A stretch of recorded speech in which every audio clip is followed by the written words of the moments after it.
To start the evening on an auspicious note, ma'am, I'll start now. Or is it clear? Yeah, okay. Good evening to one and all present here today. The first session of Heritage Week celebration was a great success. Please do check out the video on our YouTube channel if you have missed it. I, the host, Kirtana Guhan, am proud to announce that today is the second day of Heritage Week celebration series.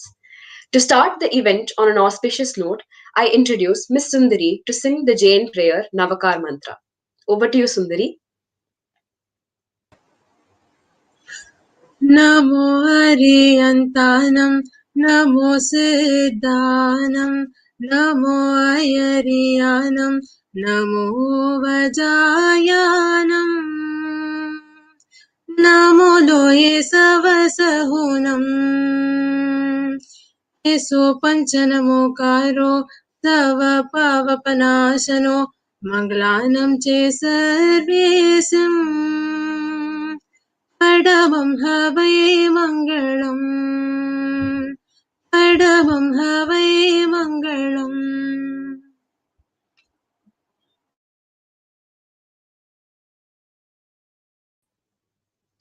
Thank you, Sundari.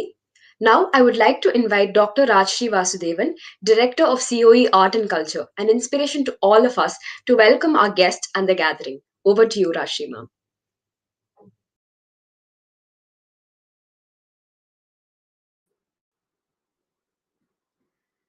Shri Gurubhyo Namaha. Good day to everyone present and tuning in today. It gives me great pleasure to announce that we have the second event of our Heritage Week celebrations, which is a very pertinent topic in today's world, and that is eat healthy and stay happy. On behalf of the Center of Excellence, Art and Culture, I would like to really make my gratitude felt here in the kind of support and encouragement given by our Secretary, Sri Abhay Shishimal Jain, our Associate Secretary, Sri Ashok Kumar Mehta, our Principal, Dr. Padmavati, our Vice Principal, Dr. Rukmini, and all the staff and students, especially our very, very enthusiastic interns of Center of Excellence Art and Culture and Heritage Club. It has given us the motivation and the courage to embark on this because the entire series of events are going to be conducted by the students themselves. So we look forward to your encouragement for that as well. Regarding today's topic, I welcome specifically our resource person, an expert in yoga, Shri Srimati Smriti Rekha Adinarayanan, the co-founder of Anadi Foundation, which is in Payani. She is a very interesting combination of the traditional yoga knowledge and modern scientific knowledge. We will know a lot more about her from the introduction which will be given by our student. And so I welcome you, Mrs. Smriti, and we all look forward to a very engrossing session because she will be telling us about the different aspects of traditional foods which are part and parcel of Tamil Nadu. And you can always put your questions in the chat box as to how these foods can be combined, at what time they can be eaten, and various certain aspects which will be covered by her. So I welcome each one of you, and I hope that all of you will enjoy the session and it will give us a lot of positivity and motivation to go forward in these pandemic times. So thank you so much, and over to our MC for the day.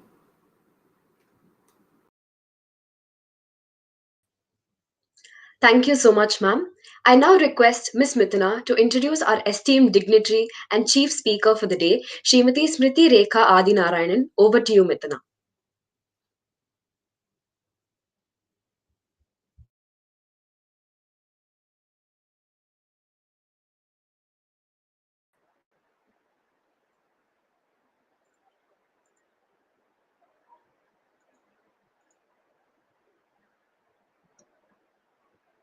Srimati Smriti Rekha Adinarayanan is the co-founder of Anadi Foundation. She was formerly an EdTech and cognitive science researcher and a professor of computer science. She has an MS in Information Systems from State University of New York, USA, and Amrita University. Before moving to Amrita, she was with Infosys Technologies, Bangalore. With a rich experience in teaching and research, Srimati Smriti has inspired several teachers and students through her insights on the teaching and learning process. In 2015, she was at the University of L'Aquila, Italy, as visiting professor. Deeply dedicated to yogic practices and dharmic way of life, she devotes her energies in designing the various initiatives and programs of Anadi Foundation. We welcome you, ma'am.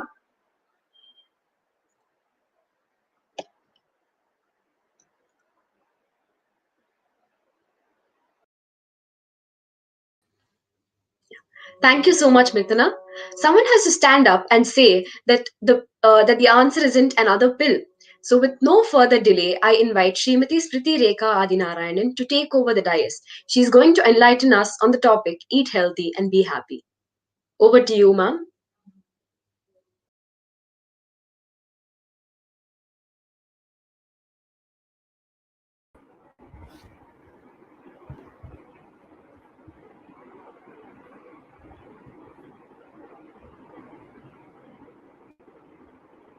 Namaste. Very happy to be with you all as part of this session. And it's dinner time in most of your homes. So I think it's an apt topic for this time. Eat healthy, and be happy. All of us are so passionate about food, isn't it? We might be on a diet, or we might call ourselves a foodie, or we might call ourselves very, sort of fussy about food, or we might be talking about, people at home, young people at home who are fussy about food. So I think all of us have some experience or the other in terms of designing a healthy meal. But at the same time, there are so many things that we do not know about food. So I thought I'll share some of my experience, also some things from our own shastras, what is spoken about food. Okay, so that's what the session will be about. Now let's begin with a small invocation. ब्रह्मार्पणं ब्रह्महविः ब्रह्माग्नौ ब्रह्मणाहुतं ब्रह्मैव तेन गन्तव्यं ब्रह्मकर्म समाधिना अहं वैश्वानरो भूत्वा प्राणिनां देहमाश्रितः प्राणापानसमायुक्तः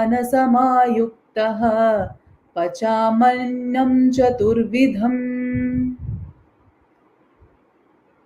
These verses from the Bhagavad Gita, in fact, there are a few more verses that is usually chanted before one has a meal. The first verse talks about everything as an offering, which we call Arpana Buddhi in our tradition.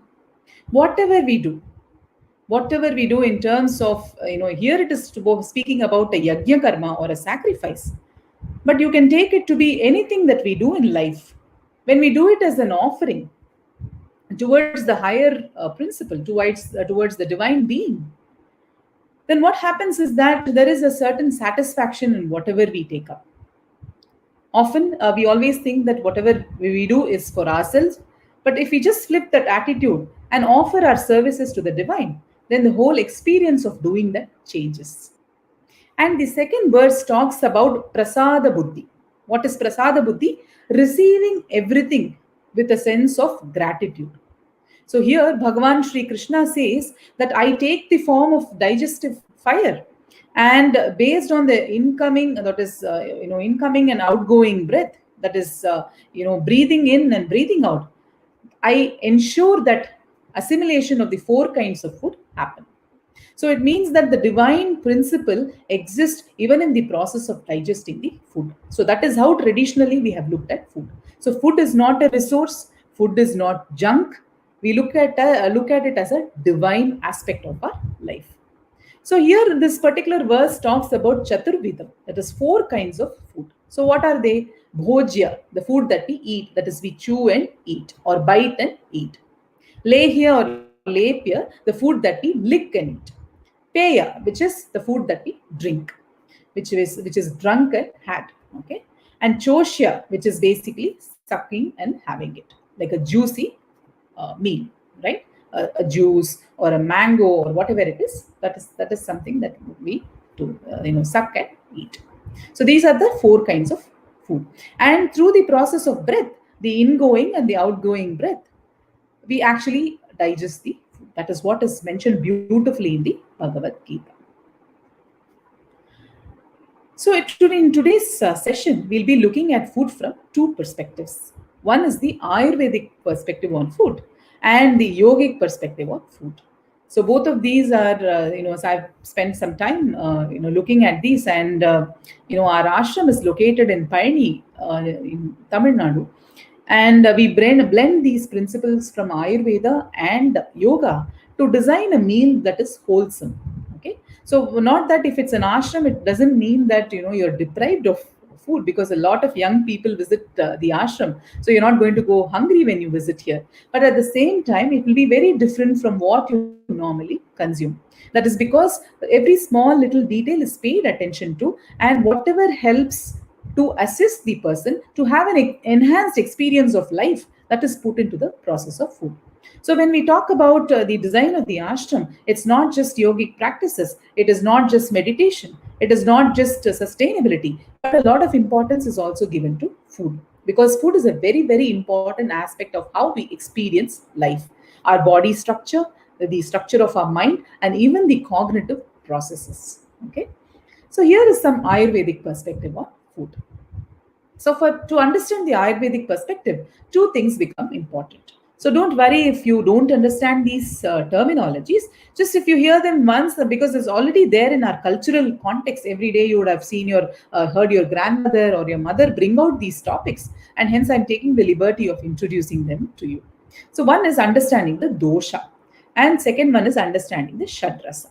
Okay, so there are the three doshas in our body. That is one, you can call it the composition of the body is looked at from the perspective of three doshas, meaning that whatever is in dynamic balance. For example, what happens is, suppose you have an air conditioner at home, or you have some kind of a temperature adjustment at home. Depending on the external temperature, the internal temperature of the room automatically adjusts when you have a thermostat kind of a thing at home. So it means that similarly, what the body does is that depending on the external circumstances, something internal also changes in order to balance or bring about a certain balance in the body. So that is what is called dosha. So suppose there is an excessive heat that is coming from outside, then it means that your body needs to generate some cooling mechanism so that it's not impacted by the heat, so that the body is also back to its normal state. So that is what is dosha. Second thing is what we call shad rasa, okay, which are 6 in number. Okay, so I have listed them here: madhur, sweet; amla, sour; tikta, bitter; lavana, salty; katu, pungent; and kashaya, astringent. You are very familiar with all this. Any kind of sweet, sour is like lemons are sour; bitter, neem is bitter; salty, maybe rasam is salty; pungent is whatever has spices in it, karam, okay, or you call it tika in Hindi. So that is pungent. And kashaya, which is astringent. Astringent is because that is tovarpu. In Tamil, we call it tuvarpu. Okay, these are the 6 tastes. So what happens is that the experience of food in our body is one thing is you take food and it passes through your tongue, the saliva and all that, and then goes on through your digestive system. So the experience of food inside your system is a combination of the rasas that is inherent in the food itself, and also the doshas that are inherent in your body. Okay, that is how we experience food. Whenever we take food, that is what happens. We take sweet, that has a particular reaction in our body. We take something sour, it has a certain reaction. When it is pungent, it has; astringent, it has. So what happens is that whenever we take the Ayurvedic perspective of food, then it becomes very highly personalized. So in the way how it is differentiated from modern food or Western food or whatever you call it, or Western perspective on food, is that Ayurveda looks at the bodily composition of each person and then recommends the food. However, if you see in modern day packaging, you would see protein 10% or vitamins 5% and all that. It's just generically quoted for everybody, right? So it means that one shoe fits all, kind of. Some person may need that amount of protein, some may not need that amount of protein, but we end up consuming that in a very common manner. So that is why understanding the doshas and understanding the shadrasas become important. Then the relationship that you have with food becomes quite interesting. And also we can recommend personalized food or personalized diet by looking at the dosha profile of the person. Okay. So, for example, here I've given. So, what are the doshas? The doshas are vata, pitta, and kapha. Simple for you to understand is pitta is when the heat in the body increases. Kapha is when the chillness or cooling aspect increases in the body. Vata is when the amount of air or gas or whatever it is increases in the body. This is a very simple way of understanding. I'm not going into too much detail about the fundamental principle. So, what happens is that any food that is sweet, sour, or salt increases kapha, isn't it? So, suppose you have a lot of rasgullas or a lot of gulab jamuns, all of a sudden, what happens? You experience a certain coughing or a cold the next day, or a little bit of throat ache the next day. It means that the kapha has increased. So, basically, kabam, what we call in Tamil as kabam, like you are drinking kabasura. So it means that basically it helps to subside the kapha, right? So sweet basically increases the kapha and decreases the vata, reduces the gas in the body. Okay. And if you see bitter, kasappu, astringent, tuvarpu, pungent, karam increases the vata and decreases the kapha. Why? Because what happens is, suppose you are having a cold or a cough, immediately your mother prepares some kashayam with some pepper, jeeragam, and all that, isn't it? Or you have a nice hot bowl of soup.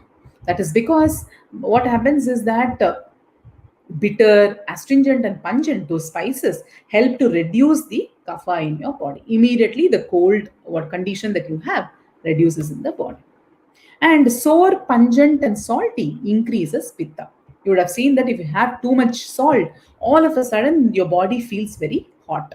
And people who have high blood pressure, when they have salty substances, immediately the blood starts flowing very, very fast. So, because of which the pressure also tends to increase, right? And hence, that is why we say that the sour, pungent, and salty increases pitta, and sweet, bitter, and astringent decrease pitta. So what happens is, suppose you want to have a little bit of suppose your body heat increases, you could have a little bit of jeeragam, or you take a little bit of vendayam, which is fenugreek, you put it in water and drink it. That heat immediately subsides. So that is why we say that sweet, bitter, and astringent decrease the pitta in the body. So what happens is that because of food, when there are changes, immediately there is also a change in the body to correspond to the changes because of the food. All of a sudden there is pitta increase. There is something in the body that also interacts with it, right? And or some kind of a secretion happens to compensate for it. If that does not happen, we can always have an external spice or a medicine or whatever it is, Ayurvedic medicine, or just a few herbs crushed together, made in form of a soup or a rasam or whatever it is, to subside that condition. Okay? So this is the Ayurvedic perspective of food. So you have the different taste, the six taste, and then you have the different doshas in the body. These two come together and then interact with each other. So let me give you some examples of this vata, pitta, and kapha. Then you will get an understanding of how your meal composition. So when you talk about vata is basically anything that increases the air content in the body. So, for example, potato, cabbage, cauliflower, and some of these actually increase the vata in the body. And hence, what happens is that after you have cauliflower or even a lot of beans, right? Suppose you soak a lot of beans in water, and then you make sundal out of it. It increases the vata. That is why what they do to decrease the vata, they add some asafoetida. What do you call it? Peringayam. Add some peringayam and jeeragam in the sundal, because sundal is high on vata. To reduce it, To release the air that is caused, we add some asafoetida in it, right? So what happens is that that is why we feel, whenever people start getting older, they try to reduce the amount of potato, cabbage and cauliflower in their diet, because the vata increases, and then they tend to get these joint pains and neck pain, shoulder pain, all that come because of increase in vata. And hence you need to pay attention at what time of the day you have food, what kind of food. Suppose you have potatoes in the morning, sundal in the, you have some say chana in the afternoon and sundal in the evening, then your body is going to feel quite heavy. So at that time, maybe you need to just sprinkle some asafoetida in buttermilk and then have it. That way it will subside.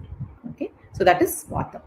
Pitta is basically increase of heat in the body. What are the signs of increase in heat? You'll get those mouth ulcers, you'll have these stomach burns, all that happens because of some food.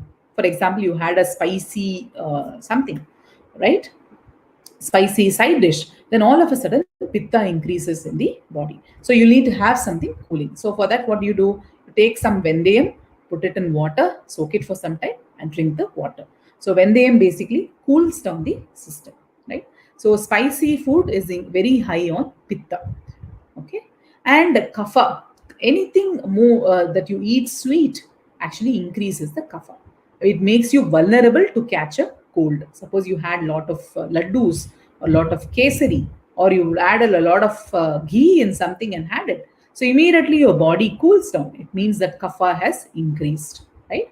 Upper, what you need to do, you just take some pepper. The opposite of kapha is basically, if you increase the pitta, kapha will come down. So you just take some pepper, add it in some rasam or soup, and then, or kabasura, you just drink it, kabasura. Then what happens? The kapha dosha comes down, and then you can be back to normal. But what you need to pay attention is that one day this vata, pitta, kapha increases, it's not so much of a problem. But if you keep exposing yourself to just one kind of a diet, like everyday cauliflower, everyday cabbage, everyday potatoes, then it can become a problem. So you'll have to basically pay attention to the combination of food stuff that you have.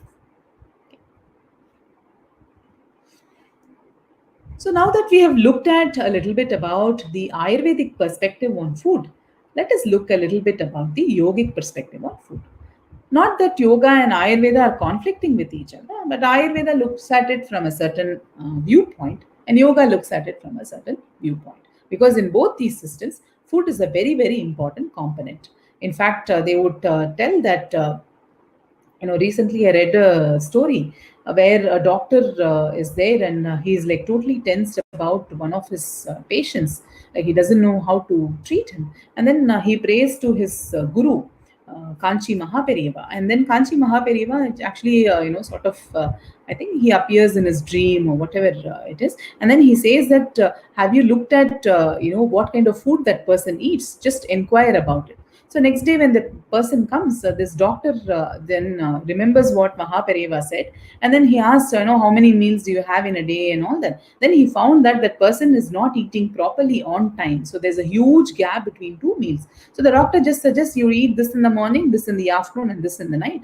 Within 3-4 sittings, actually the person's health issues just vanished. So simple course correction in the food, a huge change can occur. So that is how important food is. And hence looking at it from multiple perspectives, even from a modern nutrition perspective, is also equally important. But since we're talking about its heritage, what is there in our culture towards food is what we are looking at. So in yoga, the body is made up of 5 components, you can call it. It's a composite of 5 components. You can, the living system, any living being, be it a tree or be it a fish or be it a tiger or be it human beings, we are made up of the 5 layers or 5 components, which are called Annamaya Kosha, Pranamaya Kosha, Manomaya Kosha, Vinyanamaya Kosha, and Anandamaya Kosha. Okay, now let's not go into detail of what each one is. But if you look at Annamaya Kosha, that is the component or the layer of the living system, including human beings, that is nourished by food. Okay, and in the yogic perspective, food is also connected to the prana, basically the energy of the body, which in turn impacts health and happiness. Since we're talking about eat healthy and be happy, it's a very, very important aspect. And we'll also be looking at the importance of sattvic ahar and the importance of vrata in our tradition. So you would have seen your parents or your grandmothers take up viradam or vratam. Basically, on some could take it on Ekadasi, some will take it on Thursdays, some could take it on Tuesdays or Monday or whatever it is. Each house has their own way of taking up vrata. But you would see that every household in India follows some form of vrata or the other. We'll be looking at the scientific basis as well. So when you look at the yogic perspective on food, as I told you, the Annamaya Kosha is the physical or are the physical structures in the living system created and nourished by food. So what happens is that the food that we eat, right? The food that we eat goes through the digestive system, goes through the mouth, the digestive tract, is digested in the stomach, through the process of those various juices, acids, everything is secreted, and then it is transformed into energy, which is circulated throughout the body so that all the organs can function properly. And in fact, it is said in the Ayurvedic system that pitta is the principle or the underlying mechanism which helps to convert food into energy. So imagine, how information is converted into knowledge. What happens? Now I'm talking to you about something. You hear it, right? And then you process it in your brain. And then what happens is that you integrate this particular knowledge. So tomorrow, today when you go out of the session, at least you've learned a few words about Vata, Pitta, and Kapha, and you start looking at your own food through the lens of Ayurveda and Yoga. So that is the process of assimilation. So that is how the Annamaya Kosha functions. We have food, and then it passes through the digestive system, energy is produced, and the food is assimilated by the body. And hence, we cannot identify if you cut open the stomach or if you cut open the various parts, you won't be able to see the food that you ate. That's because it has already been assimilated. So that part of the living system or the human system which is nourished by this particular food is called the Annamaya Kosha. Basically, our hands, legs, the physical body, the heart, the respiratory system, cardiovascular system, the endocrinal glands, everything, all these are nourished by food. And hence it is called the Annamaya Kosha. And the quality of this physical structure is strongly linked to the food that we eat, according to the yogic perspective. That's how, because because the food is what is converted into Annamaya Kosha, it nourishes the Annamaya Kosha, and hence the functioning of the body deeply is connected to the food that we eat, right? And what yoga talks about is that it's often says that the yogic texts often say that too much or too less can make us unhealthy. Basically, mita ahara is அளவு சாப்பாடு. Okay, அளவு சாப்பாடு means it does not mean less food. It means that the right amount of food. In fact, the Tamil Tirukkurals, there are at least 5 to 6 the Kurals that talk about this particular principle. So here I've displayed one over here. மிகினும் குறையினும் நோய் செய்யும் நூலோர் வழிமுதலா எண்ணிய மூன்று. Right? எண்ணிய மூன்று. What are the எண்ணிய மூன்று? Vata, Pitta, and Kapha. If you see here, it is described here. Flatulence is Vata. Okay. Biliousness or that acidic principle is actually Pitta. Phlegm is Kapha. So if excessive or deficient food is there, then the three things enumerated by doctors or writers or whatever it is, those people will cause disease, right? So what happens is that when it is too less food or too much food, the doshas tend to get imbalanced. And hence, yogic perspective always talks about the right amount of food. Okay.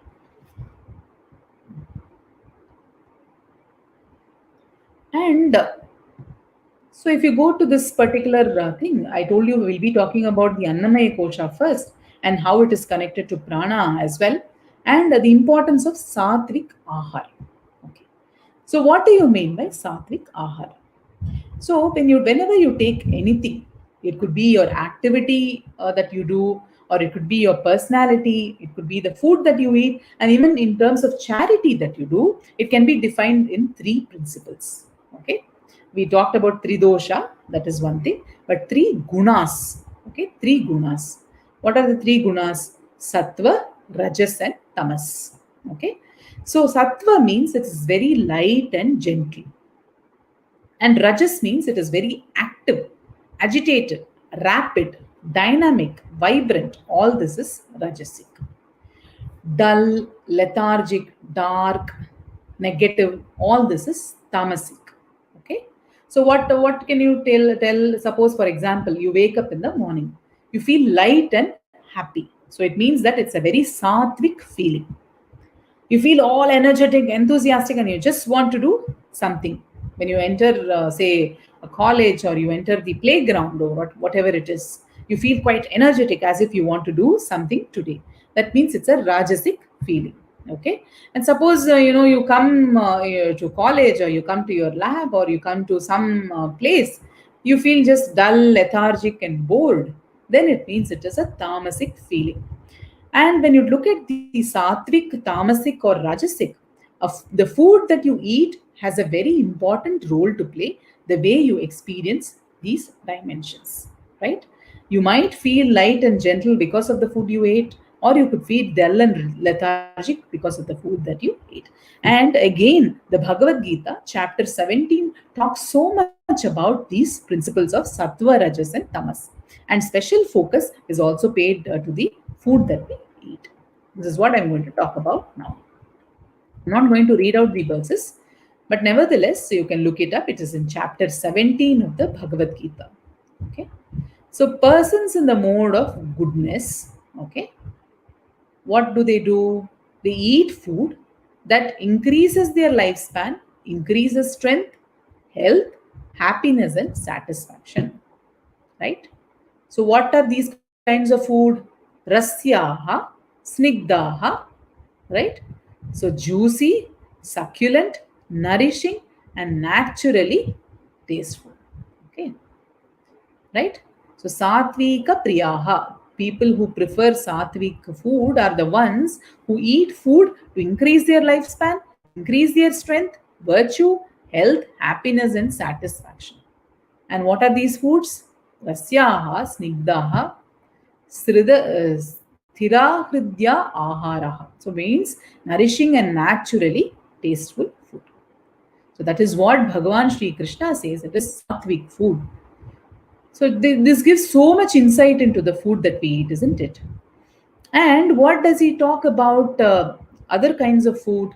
Foods that are too bitter, too sour, salty, hot, pungent, dry, chilly full are dear to persons in the mode of passion, basically Rajasic people. Okay?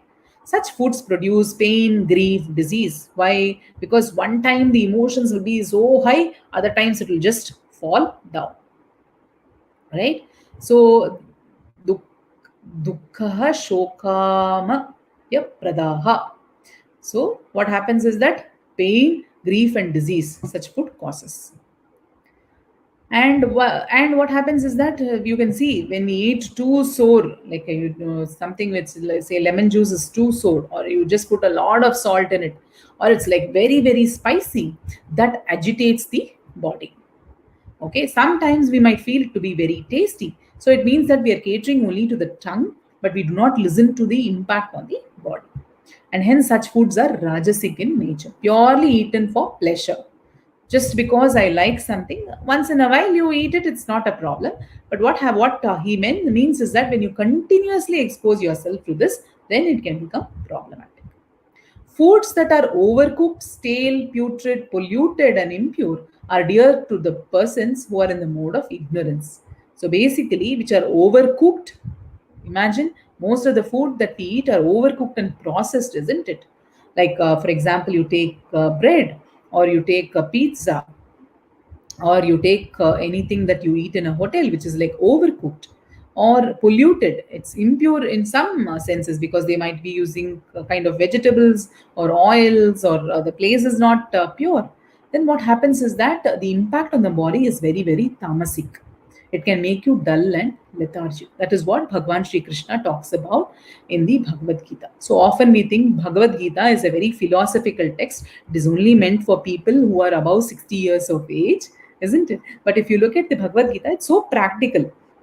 It even talks about your food. It even tells you what kind of food you can have and what will be the experience of such food.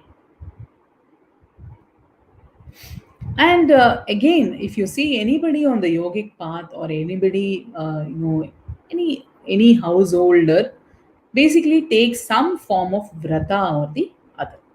And vrata is a very, very important aspect of our traditional systems, because vrata, what happens is that there are so many scientific aspects of vrata.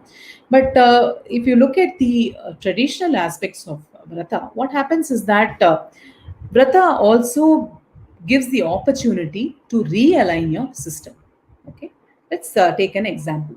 Suppose you have been using your mobile phone from morning to evening continuously. You have been chatting on WhatsApp. Many of us don't realize it. We are so compulsive. We take the mobile phone and keep scrolling it, isn't it? And we don't know, even if there's no message, we just open WhatsApp and then keep scrolling through the old messages, and it's become a compulsive habit. No harm in that, because whenever we don't have anything to do, it's fine to do that. But what happens is that once it becomes compulsive and once it becomes a habit, it becomes very difficult to change it. So suppose you take a period where you say that let me withdraw from using my mobile phone for the next 2 hours, next 3 hours, or half a day, or whatever it is. Then what happens is that some changes occur in the body and mind, then you see the contrast.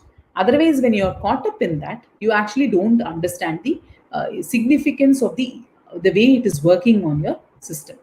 So suppose you've been exposed to all spicy food every day. Suppose you withdraw from these spices. Only then you know, aha, this is how my body feels when I actually stop spices. Or you're addicted to something, then you stop that. Then only you know, aha, how wonderful my body feels without all those external agents. So that period of withdrawal helps you to develop the ruchi for a healthy life. So similarly, people take up vrata.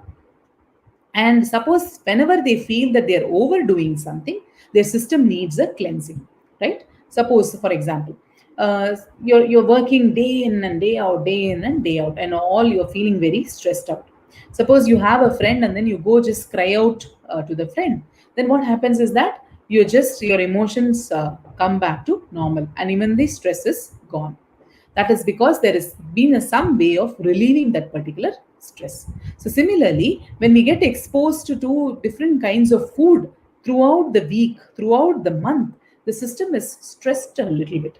So when you withdraw from that, it starts to cleanse the system. So that is how important a vrata is in the Indian tradition.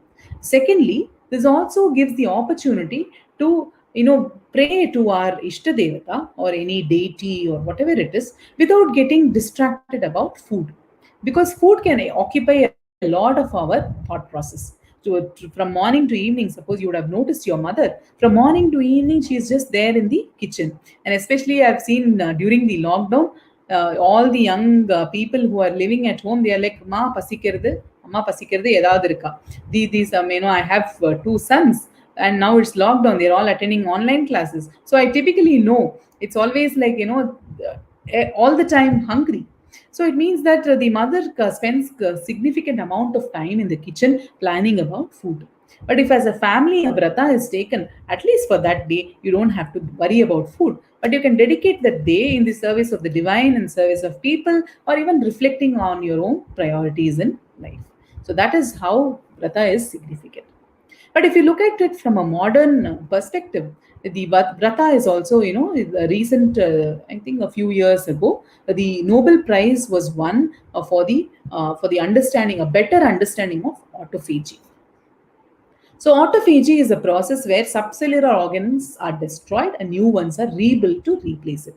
Basically, the cellular rejuvenation happens. So old cell membranes all are removed and they start to rejuvenate. So what happens is as we eat, insulin goes up and glucagon goes down. When we fast, insulin goes down and glucagon goes up. So this increase in glucagon stimulates the process of autophagy and cellular regeneration happens. So what happens whenever you take up a vrata, say an Ekadashi vrata or a weekly once, whatever it is, the glucagon level increases, and this kindles the process of autophagy, and all the old cells die and new ones emerge. So that way, what happens is that your system becomes cleansed of all those old cells. And you would have seen that people who take vrata and then they come out of the vrata, you see them with a beautiful glow on their faces over a period of time because of the autophagy, old cells getting replaced by new ones. However, what happens is that if you withdraw from food for a very long time, the same reaction does not occur. So you need other processes. Basically, in the yogic process, there are so many aspects that can be done. But as a person who leads a normal life in a household and all that, or as a student, some form of vrata will really help. Even now, the people are talking about intermittent fasting, like 16 hours together, not eating. For example, you eat your last meal say in the evening or so, and the next 16 hours you don't eat anything, and only in the morning you have something. So basically what happens is this gives a period of fasting so that the cells can actually rejuvenate. So that is how important vrata is. And so hence I recommend that some kind of vrata you can take. Say for example, your first meal can be after 12 noon. That is also one form of vrata. Just having water in the morning, but your meal is after 12 noon. Or you have lunch, but you skip dinner. So these are some things that you can do.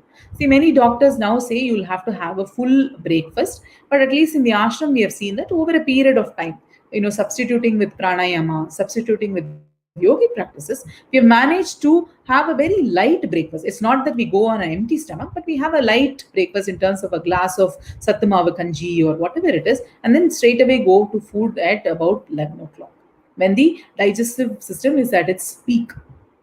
So when the digestive process is at its optimal level, that time when you have food, it becomes very easy to digest.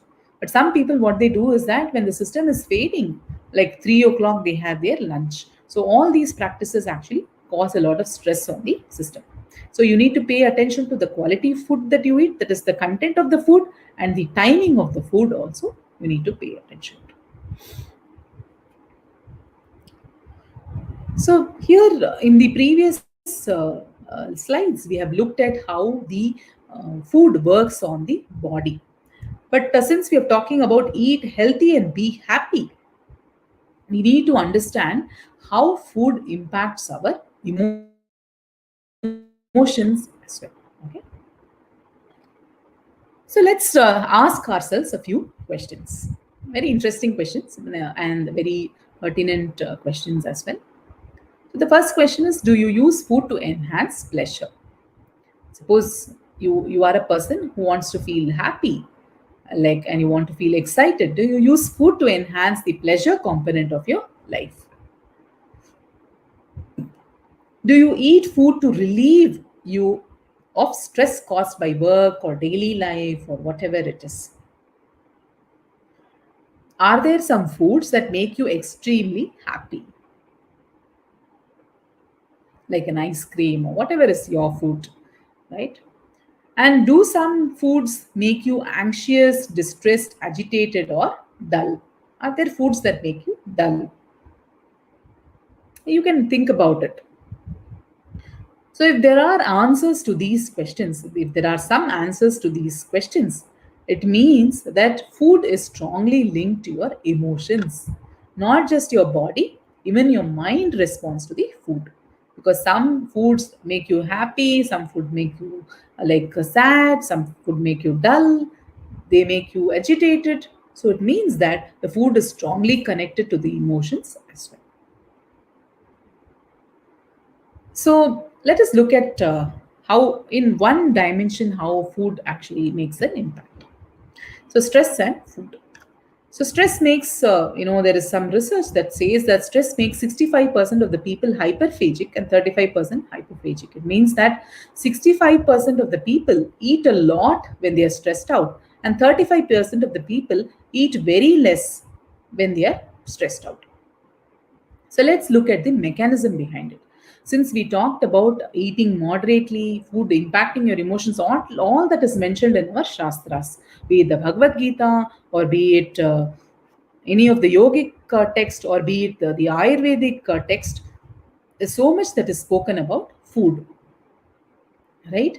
And hence we are looking at the scientific mechanism also. So whenever you're stressed out, there is a hormone called CRH, okay, that is released by the hypothalamus. And what happens is the another function of CRH is to suppress the hunger. So that is why some people feel less hungry when they are stressed out. Also, glucocorticoids are actually released in the system when you are stressed out. CRH is also released, glucocorticoids are also released. Whereas CRH decreases or suppresses hunger, glucocorticoids increase the hunger. So, depending on your system, whichever is released more, you are either hyperphagic or hypophagic. You either eat more when you are stressed out. You would have seen that. I have not seen anybody in real life doing this, but I've seen in a few movies where the hero or the heroine, when they are stressed out, they just grabs a big bowl of ice cream from the fridge or whatever it is, and then they start eating it rapidly to relieve themselves of the stress. So that's because they experience stress that way. They want to compensate. There is a dip in glucose and all that. So they feel like eating something sweet so that the system comes back to its normalcy, right? And what happens is that the food in turn, once you take a lot of food or you withdraw from food, that again has another impact on your body. Suppose you are hyperphagic and you eat a lot of ice cream when you're stressed out. But what happens is that once you come out of that stress, the ice cream which has gone inside has its own effect. And that could make you feel good or increase, sorry, I've written and, which is actually or here, or it could increase the problem, right? So you might end up feeling happy after that. Your stress could be reduced after that, or you could feel even more stressed out or even more dull and lethargic because of whatever you did, right? And hence sattvic ahar is very, very important because it reduces these extreme reactions of the body. So suppose you feel very agitated and then you eat food that further agitates you, then there's no way for you to come out of the state. And hence, you need to have simple food, gentle food that is there in your system that does not, cause further stress. So what happens is that whenever you're stressed out, there is this sympathetic nervous system and then there is parasympathetic nervous system. So what happens? Sympathetic nervous system brings that fight or flight response. Parasympathetic calms you down. So when you eat food that furthers your agitation, then what happens? The stress level further increase. So you will have to have food that helps you to reduce that agitation, reduce the stress. So basically, having a proper healthy meal, that is why it is of prime importance. And the earlier in your life you understand this, the better it will be, because you as a generation can get transformed. I've seen that many young people today who are in college either are like really, really look famished because they refuse to eat food, worrying that their weight could increase. So that is one kind of people. The other kind of people I've seen are quite obese, right? And part of the obesity is also due to food. Of course there could be some hormonal changes, but if you bring changes to your food, a lot of changes can happen in your system. So here are some practical aspects now that we have looked at okay, just let me just quickly summarize so that and then we'll go to some practical aspects. So what we just did was we looked at the Ayurvedic aspect of food, Vata, Pitta and Kapha. Vata means increasing the air in the body. Pitta is the heat and Kapha is the phlegm in the body. So depending on what food we eat, these doshas tend to change. And we also looked at the yogic perspective where Annamaya Kosha is nourished by the food, and hence the food that you eat becomes the body. You'll have to be very mindful of whatever you eat. And food is also connected to the prana. Prana is connected to the mind, and mind, because it is impacted by food, you either feel happy, sad, dull, lethargic, or you feel completely energized because of food. Okay, and that is why having a sattvic meal. What is sattvic? So sattva, rajas, and tamas. Sattvic food means any food that enhances your lifespan, right? All of us want to live a healthy and happy and long life as well. So when you're talking about a long life, your body should be healthy as long as your life is there. So it means that you need to pay very good attention to your food. And we also looked at the importance of vrata and how autophagy is triggered because of vrata, and your cells rejuvenate. Food is strongly connected to the emotions, right? And that's, and we looked at stress and food and some practical aspects. So one thing is never go hungry. At the same time, leave sufficient break between two meals. So I was talking to one of my students, and the student was mentioning that because the student is preparing for an examination, the mother comes and feeds for every 2 hours. Kanna, உனக்கு பசிக்க போகுது. கண்ணா உனக்கு பசிக்க போகுது. 2 hours the mother was feeding the student, and this person was preparing for the examination. So he was sharing that as soon as he has the food, he used to feel sleepy. So if every 2 hours, if you keep feeding yourself, examination won't happen, only sleeping will happen. So it means that you need to have sufficient gap between the two meals. Okay, that is a useful thing. So suppose you feel hungry in between, just have a glass of water. You experiment with it. Okay, so don't be compulsively just don't go for a biscuit, or don't go for a chocolate in between, or don't go for an apple or whatever it is. Try to leave some good gap in between two meals. Just 1 or 2 days you experiment. If it's very difficult, then you think about it. Why is it difficult for you? What is causing the change and all that, right? And avoid eating to full stomach. So what happens is that when you eat fully, அப்படியே வந்து வயிறு முட்டை சாப்பிடுறோம், then when you eat it that way, what happens is that all the blood flow, all the energy goes in digesting the food, and very less energy is left for the brain to work. And that is why after a full meal you tend to fall asleep in a lecture, right? And have a good blend of cooked and uncooked food. See, when you take it from a plant and just directly consume it, that's an amazing feeling, and at the same time it brings in a very very positive prana in your system. Okay, so if you can have mix some sprouts in your food, or you can soak some groundnuts and have it the next day. And at the ashram we have found that aval to be a wonderful superfood.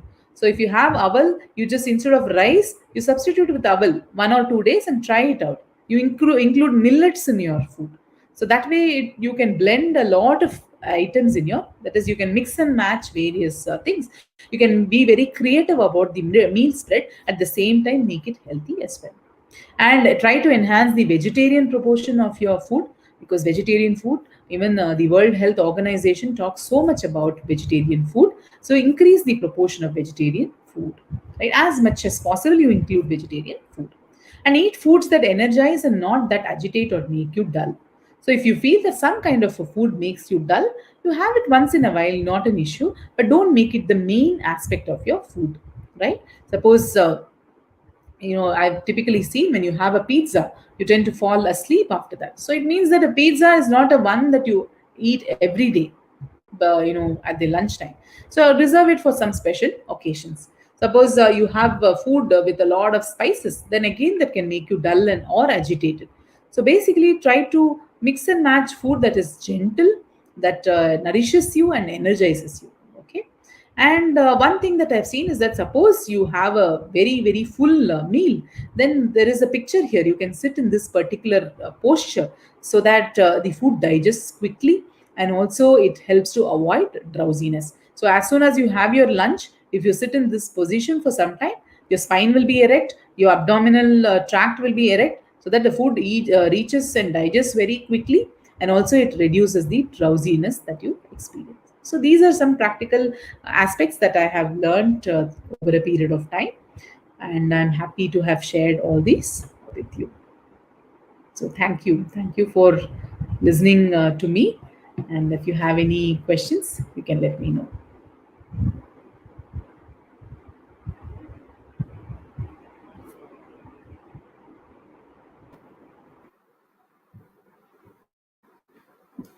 So, thank you so much, Smriti. It was such an engrossing session. And questions have started coming in, so we can make out that people are listening very vividly to what you are saying. And when you are mentioning autophagy, in fact, I wanted to share that being in a Jain college, we have seen the importance that is given to fasting by the Jain community. And I can see the difference even in the students who do it for sometimes 3 days, 4 days. Some of them do it for a week at a stretch. When they come back after a day or two, they're literally glowing, and they seem to be completely energized. So it really makes a difference. And I think what our mothers and our grandmothers used to tell us about doing our Ekadashi fasting and our Amavasya fasting, I think all that really makes a difference. Little unfortunate that we have forgotten it, and people are working, doing research on it, and getting Nobel Prizes for autophagy techniques. But if the only way we Indians can learn is when it comes back to us from abroad, so be it, as long as we can learn the right thing. So I think it was really a wonderful session, and there are a lot of questions coming in. And there are, I think there's just one which I would like to ask before, Kirtana starts posting the questions. Probably she can put it in the chat here. Kirtana, please start posting the questions here so that Smriti ma'am is able to see them. When you were talking about this combination of, kapha, vata, and pitta, it is there in everybody, right? From what we understand. So, how does a person come to know what exactly is their constitution? How is it? How are they able to make out? Ordinary people, is it their way they can make out from their likes and dislikes of a certain kind of food, or the way they react to situations, or how is it that they would be able to make out? So that is just my question, and then of course we can go on to all the other questions. Thank you so much. So the process of understanding the doshas is quite an elaborate process, which is usually done by the Vaidyas. So whenever you go for an Ayurvedic consultation, one thing is they check the nadi pariksha they do. That is also one way of understanding the composition, and they also have a series of questions to ask you in terms of what is the color of your nails, what is the color of your skin, the tongue, and the texture of your hair, and including various aspects of the body. So that way they're able to, or whether your body is lean, or whether it is round, or whether it is like in a normal structure, how it is. So depending on those questions, they look at whether your composition is vata, pitta, or kapha. So that is how so people who are usually like quite energetic and like active and all that, they're usually the pitta type, because food quickly digest for them. Anything they eat, they just quite quickly digest. People who often catch a cold, those people are like a kapha type.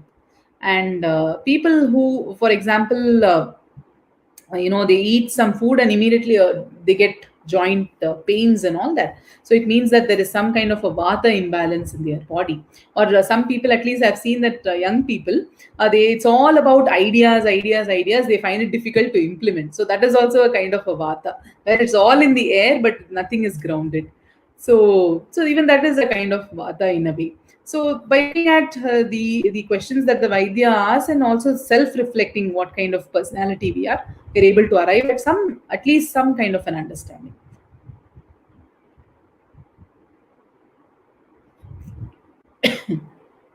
Kirtana, you can start asking the questions, Ma, so that we don't waste much time. Am I audible, ma'am? Yes. So I'll just read it out from the comments, ma'am. Deepika Jain is asking, what is the right combination of millets, etc., and the right method and time to eat them?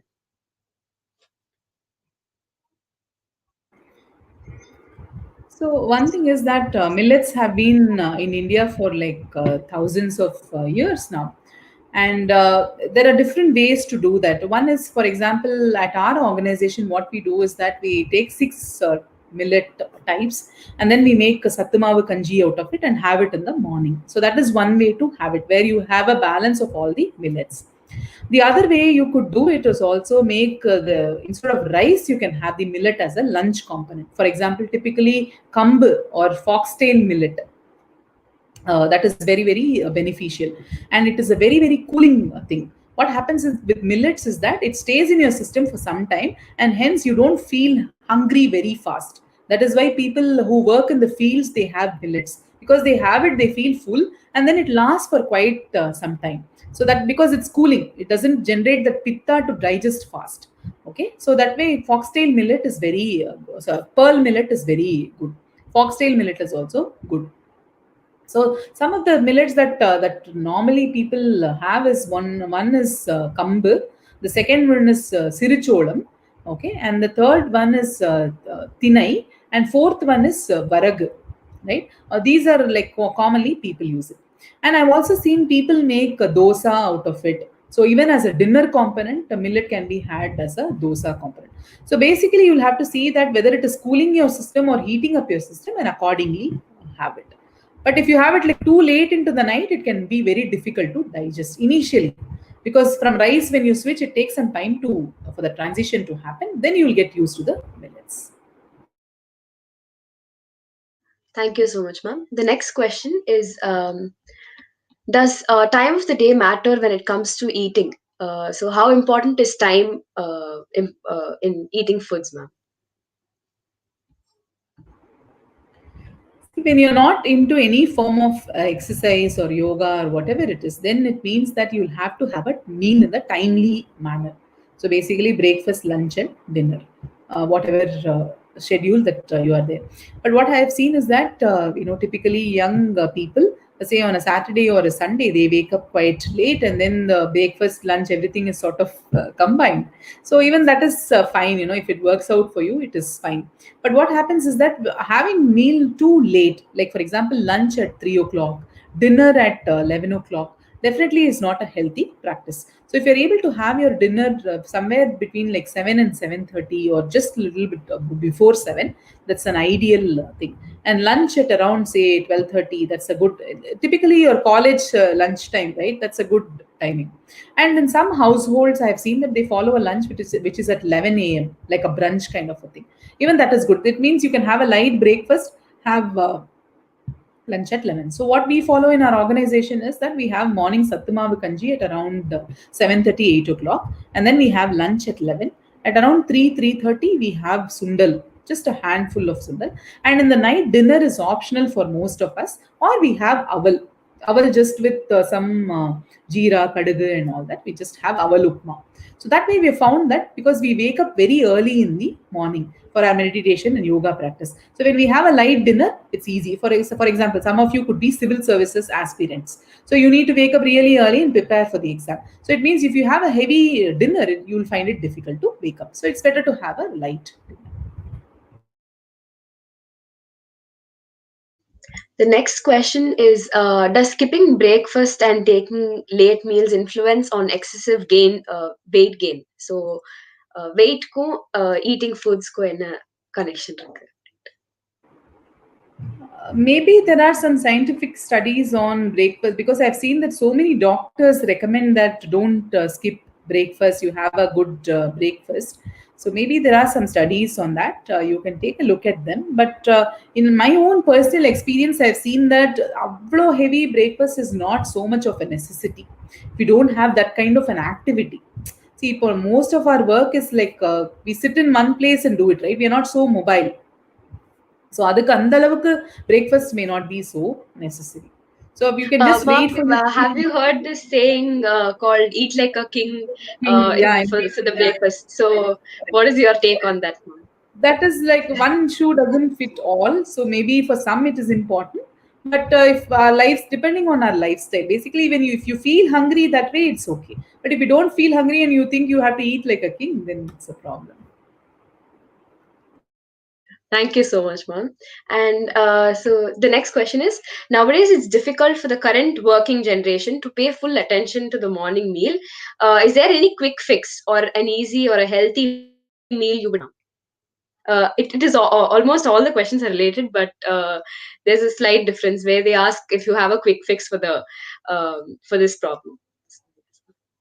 See, in fact, we started making this Satunav Kanji mainly to manage the time aspect. In fact, so many people who visit the ashram, they take this Satunav Kanji because they're all working as IT professionals or whatever, and they have very limited time in the morning to prepare breakfast. So they just have to pour some hot water and keep making it and add some milk and have it. The other thing that we found is that aval, that is one of our like favorite and easiest thing, because you just take a bowl of aval, pour some water in it, soak it in just 2 minutes, it's ready. You just add milk and sugar, or you add some bananas. You can have it like cornflakes basically, or make it like an upma, or add vellam to it and have it. So basically, I feel that one of the easiest breakfast thing is aval.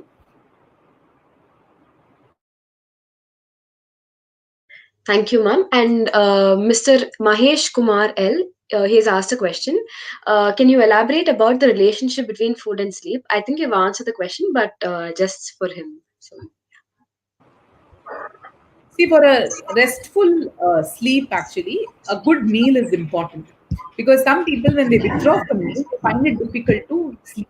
Okay, yes, but ma'am. however, if you have some good aspirations in life in terms of waking up early in the morning, having a good exercise routine, having a good yoga routine or a study routine or whatever it is, a heavy dinner will not be suitable. So you'll have to True. moderately eat your dinner so that you're available for your studies or whatever activities that you have scheduled in the morning. So basically, a lot of food, if you have, it makes you dull and lethargic. So that's what I said, mita ahara, just the amount that you want. Moderate amount of food is what will help you. Nowadays, oats and cornflakes are predominant in our breakfast. Is it because the generation doesn't have much physical activity, so that we want light breakfast, or is it healthy, ma'am, to follow the same thing?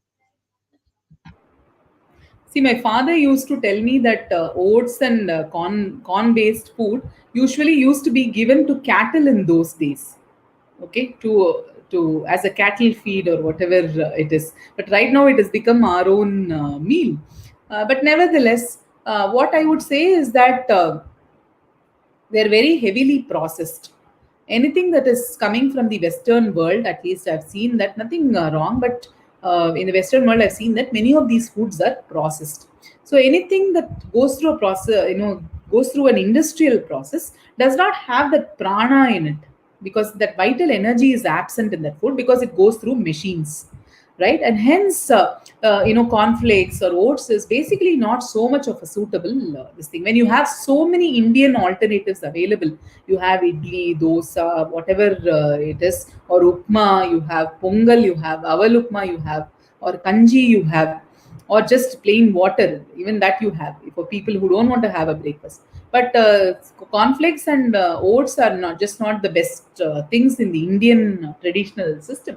But if that's the only thing that helps you to manage time, yeah, you'll have to do it. But what clearly they've seen is that corn especially increases the sugar content in the body, and there's a very high chance of diabetes and all that. But they say that it increases the fiber content. But when you will also have to look at it from the perspective of Ayurveda and yoga. That way, it does not suit so well. If you look at it traditionally, if that's the only thing that's available, then of course one can always look at it. Um, Many people find only chapati as the right choice for dinner, considering good health and diet grounds. How far is it true, ma'am? See, each household has their own practice, but the idea is that it should feel light on the system. If you feel chapati is light on your system, then go ahead and have chapati. If you feel that dosa is light on your system, go ahead and have dosa. The idea is that you should feel healthy and happy after having the meal. If it makes you dull, lethargic, or it makes you feel sad, agitated, or whatever it is, then I think you need to re-examine that particular food. So chapati that way has a very high fiber content. It helps and all that. It could be a good substitute for rice. Ma'am, the final question, it's from Rashi, ma'am. So, any specific food recommended for immunity against COVID-19, ma'am? Especially to boost your immunity, the if you increase the amount of fresh food in your plate, I think that boosts your immunity.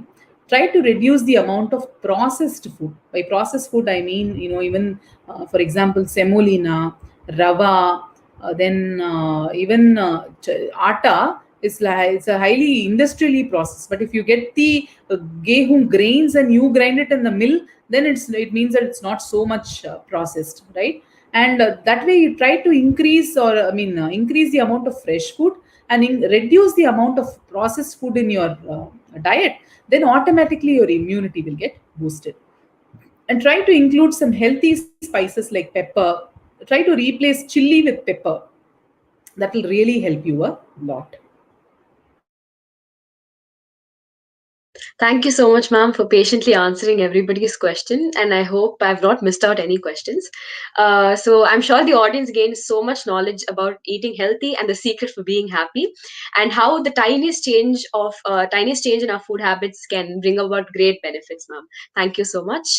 So before ending the session, I'd like to thank the audience for being such an interactive audience, and of course you, ma'am, for making our day special. On that note, I invite Shubha Jasmine ma'am to deliver the vote of thanks.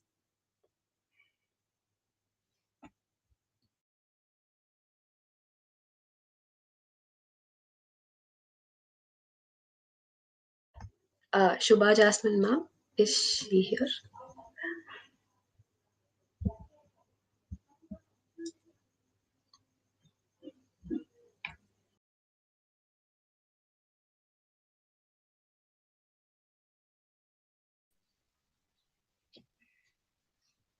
Good evening, ma'am, and good evening, all. Uh, Throughout history, food has played a crucial and a defining part in individual cultures. In fact, food had defined the culinary traditions of different societies. Thank you so much, ma'am, for giving us that wonderful insight on the Ayurvedic perspective and the yogic perspective on food. Thank you so much, ma'am. On behalf of our management, Principal Madam, Center of Excellence Art and Culture and Heritage Club, uh, I thank you so much again for that engrossing session. It was highly informative, ma'am. We learned so much regarding food. Thank you so much, ma'am. Uh, I would also take this opportunity to thank the Center of Excellence interns and the Heritage Club interns for their effort in making day 2 of the Heritage Week celebration complete. Thank you, one and all. Over to you, Ketana.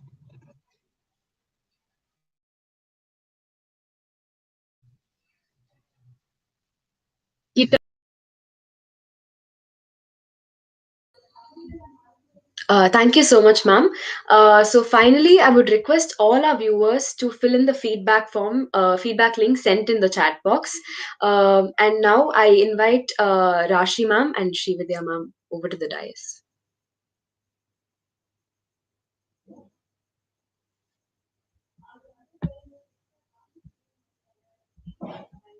The link has been sent on the comments. Please do check and fill in the feedback form.